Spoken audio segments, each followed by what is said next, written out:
So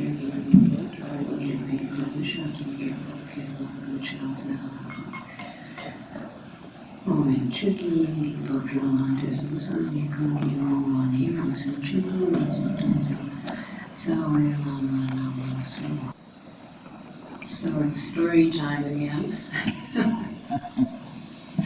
Just a little bit.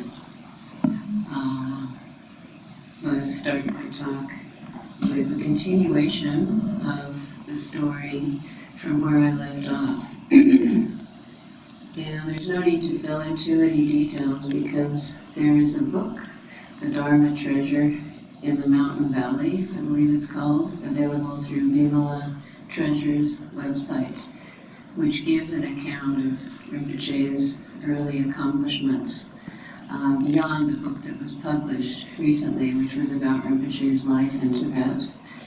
So I'm speaking, obviously, none of us knew Rinpoche in Tibet, or even in India, but we began to know Rinpoche here in the United States back in the 70s. And so I'm just actually not trying to give details about that part of Rinpoche's Namtar or sacred life story, but just to highlight aspects of Rinpoche's sacred life story which are important teachings for all of us to take note of.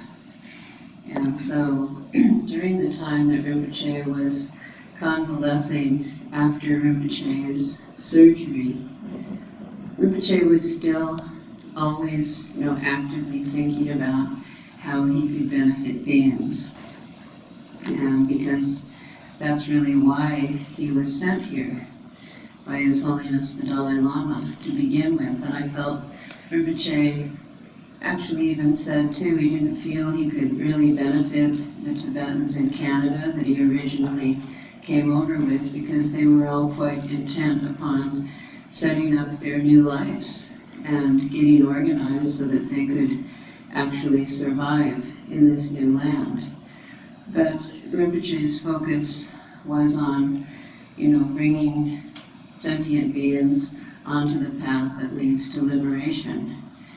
And actually Rinpoche was already, must be late 40s, and so much of Rinpoche's life was already gone, right?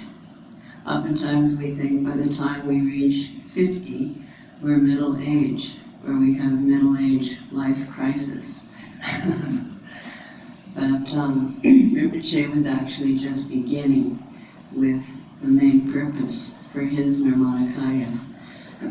So even though Rinpoche was maybe weighed about 100 pounds, and I'm not kidding, he was extremely thin.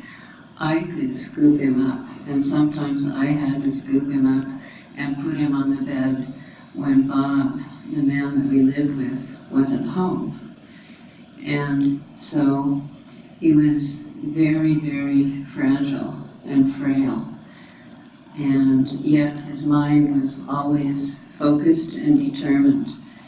And so he began to heal quickly, but unfortunately he was unable to attend the consecration of the stupa that he had built in Huelo, Maui, which he actually orchestrated the visit of His Holiness Karmapa to come there. And he's the one who requested him to go there and arranged it and so on. But then, because of this emergency surgery, close to the time that His Holiness, the only time that His Holiness could actually go there, because he had limited time to be in Hawaii, he was mainly traveling to the mainland, Rinpoche was unable to attend. But the Karmapa went anyway, 1976, and blessed the stupa. And Alan Wallace sent a clip of video, which I was totally unaware of the Karmapa blessing that stupa, which is available on YouTube. And so people can watch that and see just how beautiful that is. So that was a major accomplishment. It was unfortunate that in the video there's not even a single mention of Rinpoche. It's not even mentioned that Rinpoche built the stupa or the students who donated the land and so forth. It's just all about the Karmapa visiting and blessing, which was referred to as the first stupa built in the United States. Which I believe it was, but it may have been built simultaneous with the one that was built in Santa Fe, New Mexico, at the present Zen Center there, which was later blessed by Dudjom Rinpoche. So,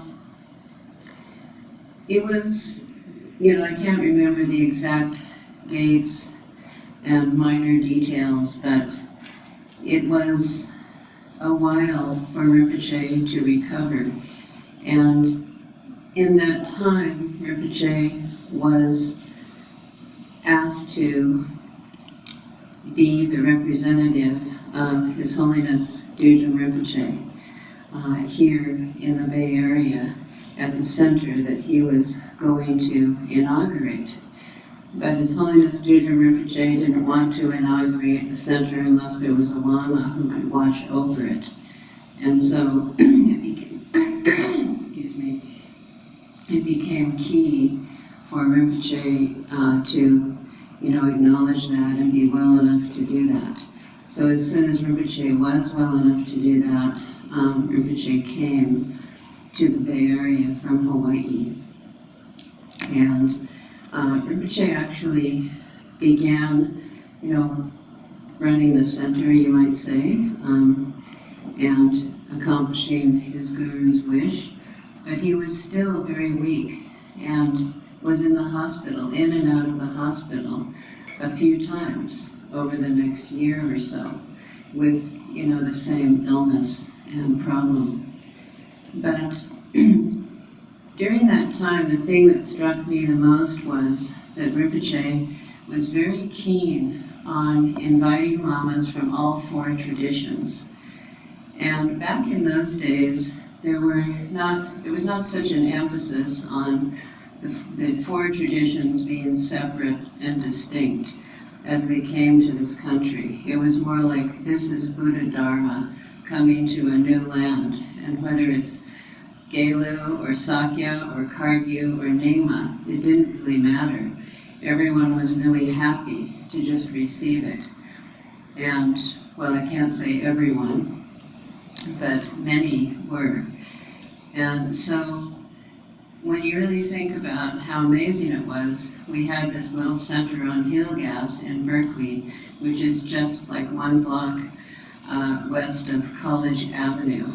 And they're like a small house, but Rinpoche created a beautiful shrine room, and Dungse Trilino Rinpoche helped him. He came in and out often. They were good friends. He made the 3 root tormas and so forth. But Rinpoche started inviting masters, which began with the Karmapa who came there. And when the Karmapa came there,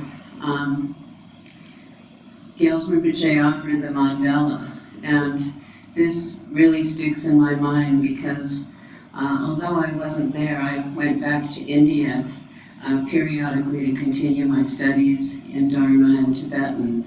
But when I did, I asked my friend, her name was Norma Circle, to be the main caregiver of Rinpoche at that time, and she accomplished that really nicely. But one time when I was gone was when the Karmapa came and Rinpoche was offering the mandala, and he was holding it. You see how the Chupans arrange it, the 37 heaps, and then they hold it up, and it's always kind of a tense moment, right? Well, Rinpoche was holding it up, and mind you, Rinpoche is about 100 pounds, and the Karmapa is on the throne, and it's such a big, important moment. Rinpoche is holding it up, and it dropped down all over the floor. And Rinpoche was just horrified.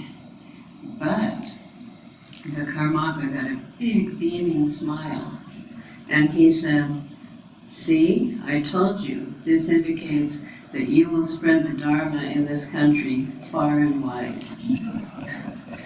And so Rinpoche often told that story, and yeah, that's what happened.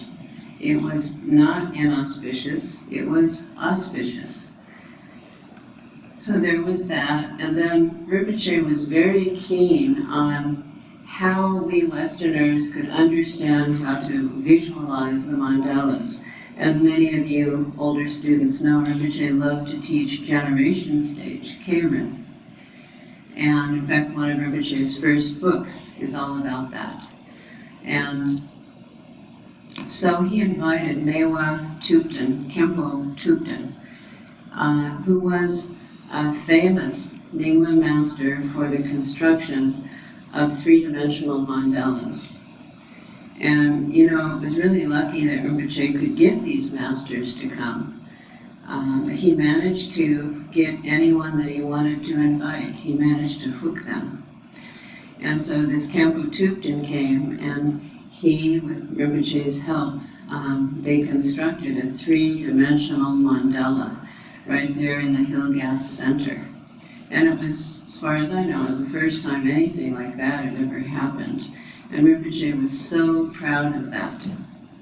And it was a really beautiful thing, because then students could actually have a chance to try to imagine what the celestial palace is like when you're meditating and so forth.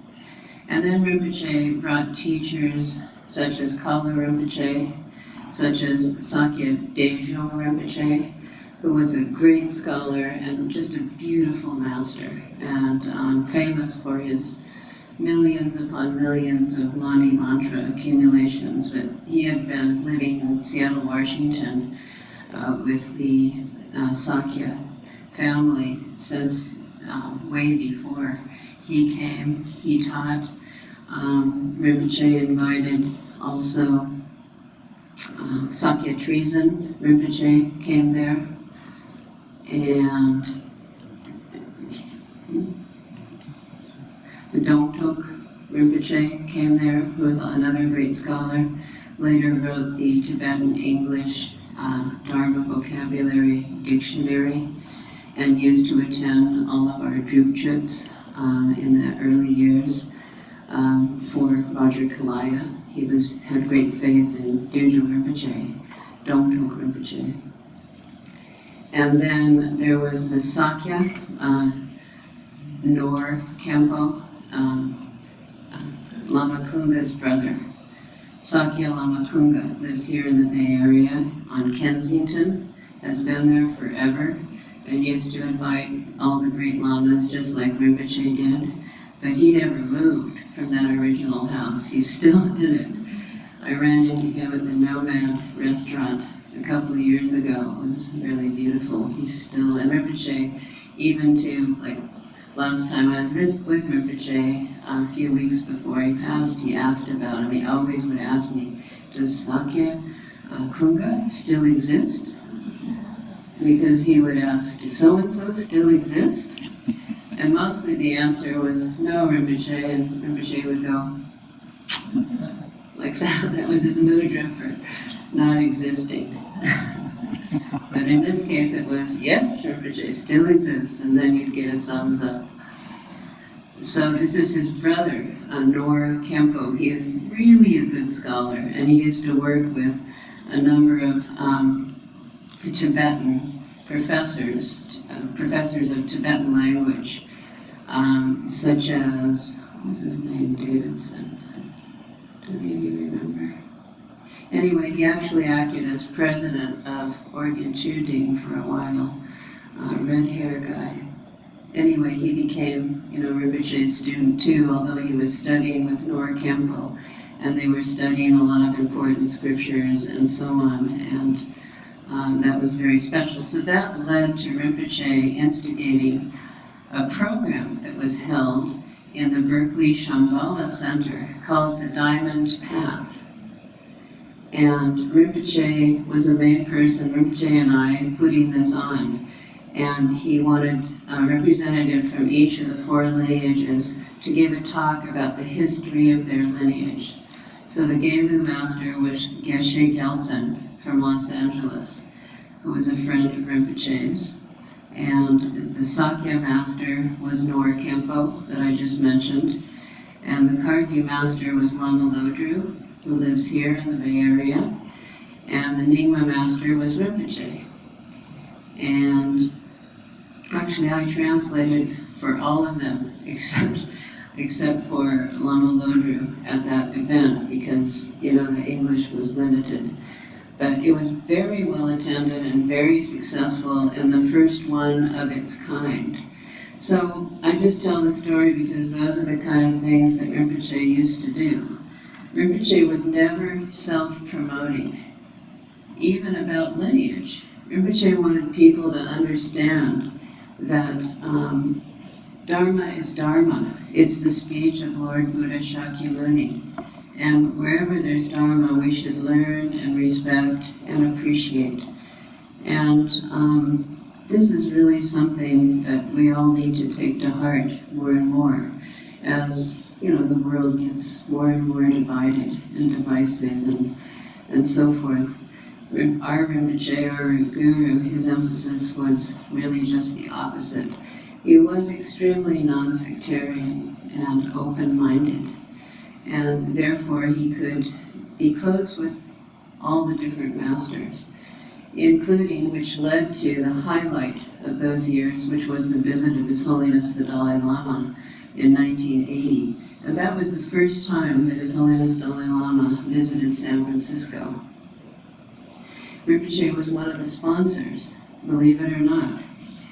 And there was one story, mostly what Rinpoche wanted to do was have His Holiness introduced to the public. So he took on the task of allowing a press conference to occur under his time with His Holiness.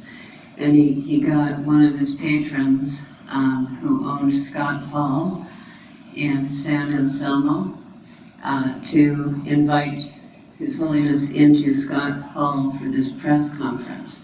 And Rinpoche decorated the hall. We all did, all of us helped him to do that for this incredibly important moment of a press conference with His Holiness the Dalai Lama, which turned into the most stressful thing you could ever imagine. Because it's the Dalai Lama, and even back then, there was a lot of security, and there was just a lot going on. But it was beautiful, and it was well received, and it gave His Holiness the Dalai Lama a lot of positive publicity based on his spiritual orientation as opposed to political orientation. But there was, during that time, a cocktail party that was held to raise funds for the visit, and it was held at Senator Dianne Feinstein's house. She is such an elderly senator. She was senator back then, and she still is. It's like, it might be time to retire. And she is married to Richard Blum, who instigated the Himalayan Foundation and recently passed away. But anyway, this cocktail party was held at their beautiful home in Pacific Heights in San Francisco. And there were other Tibetan lamas there, not too many, but actually Nechung Rinpoche came over from Hawaii, and he was there, and then Gyaltsen Rinpoche was there, but for them, it was really a difficult experience because there are all these, women and men holding cocktails. Maybe some of you heard Rinpoche tell a story about it. And then going up to the Dalai Lama and putting their arm around him for pictures. And this is 1980. And, these lamas, including Gyaltsen Rinpoche, are still really traditional and not that loosey-goosey or savvy with this culture, or willing to let down, their way of being around, the ultimate source of refuge, His Holiness the Dalai Lama Avalokiteshvara in the flesh. And so I remember Gyaltsen Rinpoche and Nechung Rinpoche hiding behind the curtains. They almost didn't even want to be seen. They couldn't look at it. It was really stressful, and at one point, Gyaltsen Rinpoche went up to the secretary of His Holiness and said, "Can't you put a stop to this? Come on, let's get him out of here." And he was trying to get it to end. But anyway, those kind of things, it just gives you an idea of, how hard Rinpoche worked, and many different things that Rinpoche went through. And this all took place right here in the Bay Area. Later, in those days, the Bay Area was kind of polluted. There was a lot of air pollution, and Rinpoche was still in poor health. And so that's really the main reason why we migrated up to Oregon. There was no other reason. That was the first reason. But that's another story for another time.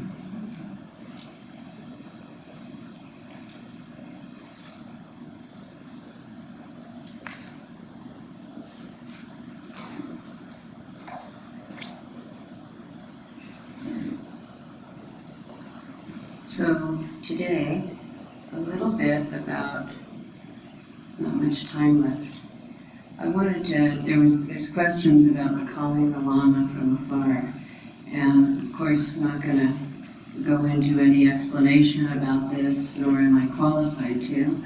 But just to point out a few things to all of you, because this practice we are doing, this prayer we are doing, and this, of course, is not the only calling the Lama from afar prayer that is revealed by Kyabje Dudjom Rinpoche. There are others. But this is probably the most well-loved one.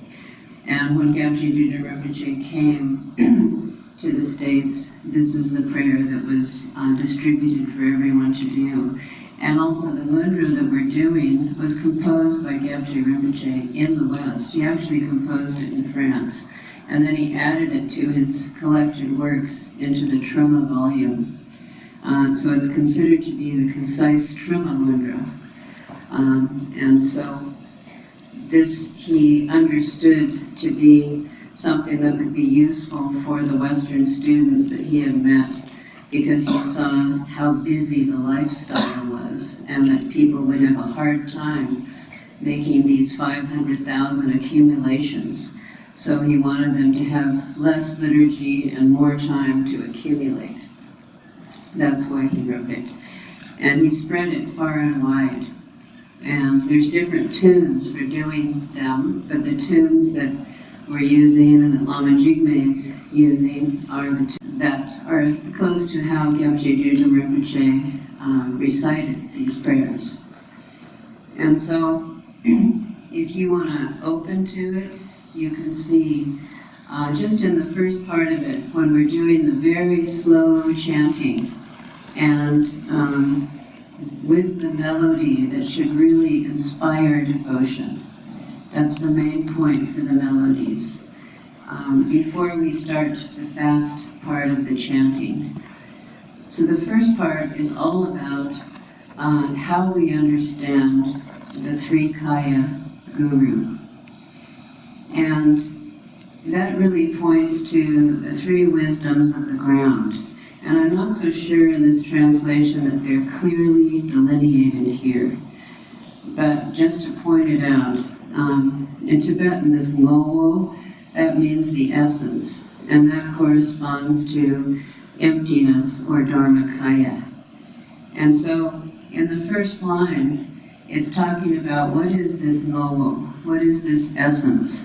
So the essence is the primordially unchanging innate nature, free from elaboration, as you know, according to many teachings you've received. And how does this nature abide? That's the second line. It abides as the youthful Vas Kaya, which is originally pure, profound clarity.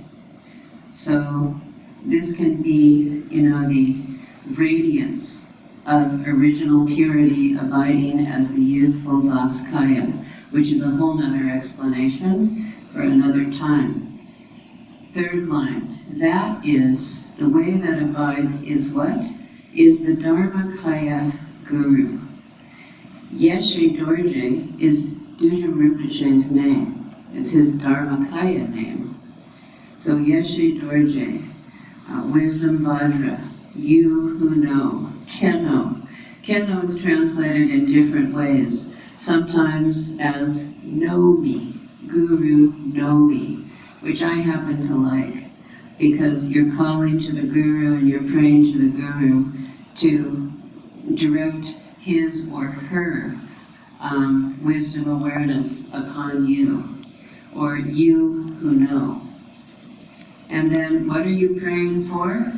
You're praying for that which corresponds to the lowo, or the essence, of mind's nature, of Dharmakaya, which is grant the blessings to attain great confidence in the view.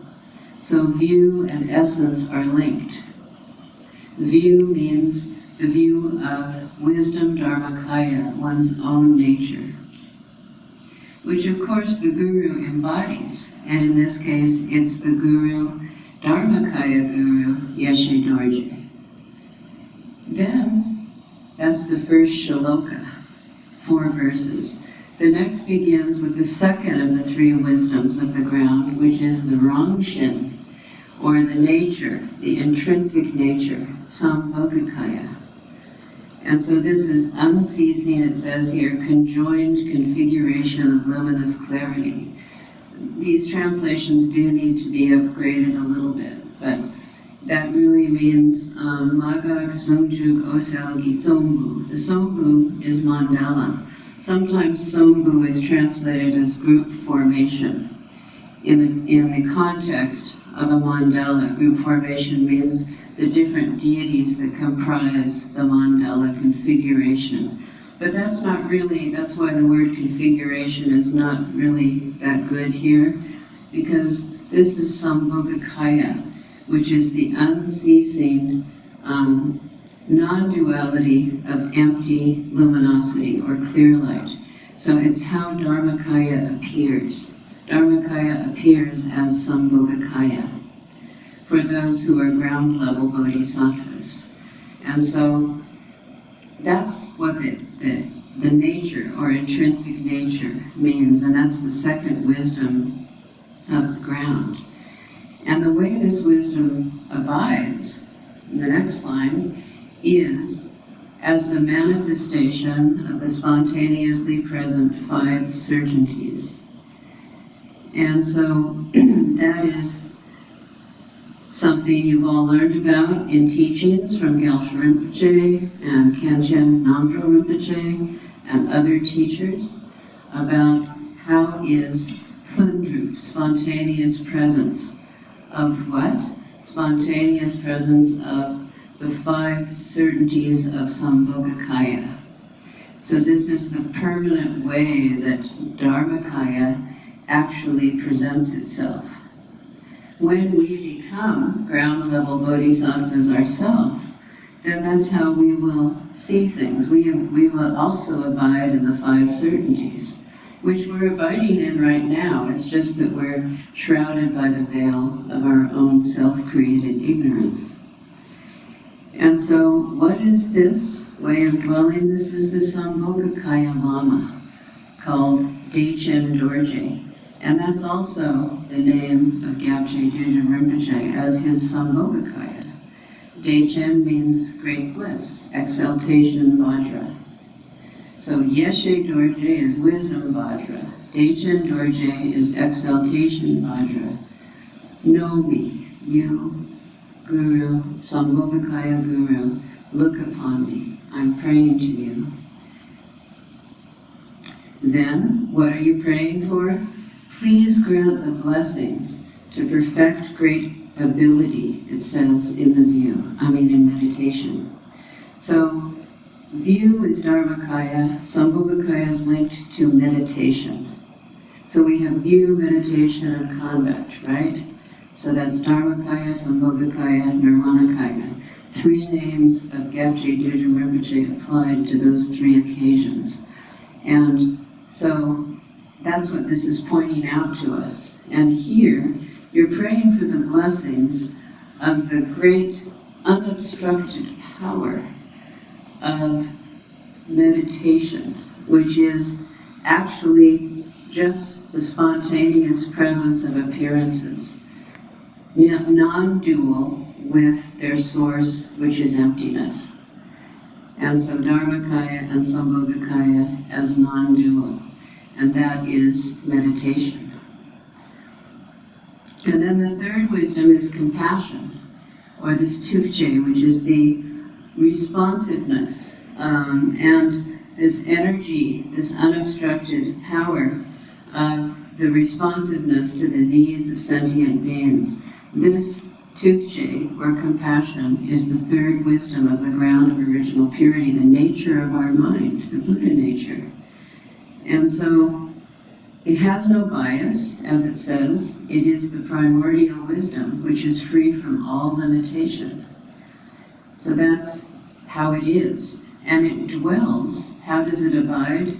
It abides as the essence of all-pervading, naked, empty awareness.